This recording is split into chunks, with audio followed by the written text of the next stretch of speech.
नमस्ते. सर्वांना हा प्रश्न पडतो की एफ-डीचे अल्टरनेटिव्ह काय आहे? कारण सिक्युर्ड इन्कम सर्वांनाच कमवायचा आहे. परंतु सिक्युर्ड इन्कम कमवत असताना प्रत्येकाला वाटतं की मला भीती नसावी, टेन्शन नसावे. परंतु तुम्हाला हे माहीत आहे का की बॉन्ड्स तुम्हाला खूप जास्त रिटर्न देऊ शकतात. मोर सिक्युरिटी दॅन दी एफ-डी. तुम्ही एफ-डीमध्ये 7-8% घेता, बट मी तुम्हाला सांगू शकतो की 10% इझिली तुम्ही अर्न करू शकता मंथली विड्रॉल सोबत आणि best of the best bond आहेत, जे तुम्हाला रिटर्न देऊ शकतात विथ सिक्युरिटी. त्याच्या अगेन्स्ट मॉर्गेज घेतलेलं असतं आणि खूप चांगल्या कंपन्या आहेत ज्या तुम्हाला 9% 10% कमीत कमी तुम्हाला रिटर्न चांगलं इझिली देत आहेत. बट माझ्याकडे अशा कंपन्या पण आहेत मी ज्या तुम्हाला प्रोव्हाइड करू शकतो विथ सिक्युअर अँड सेफली त्याच्याबद्दलचं नॉलेज जर तुम्हाला हवं असेल तर.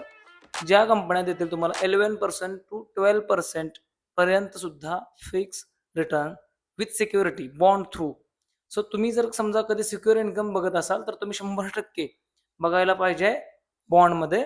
सो जर तुम्हाला समजा सिक्युअर इन्कम बद्दल मोर इन्फॉर्मेशन हवी असेल किंवा कोणाला इन्व्हेस्ट करायचं असेल तर मोर सिक्युअर अँड मोर रिटर्न्स आणि मंथली विड्रॉल सोबत जर तुम्ही मला कॉन्टॅक्ट करू शकता, मी तुम्हाला फर्दर इन्फॉर्मेशन प्रोव्हाइड करेन. धन्यवाद.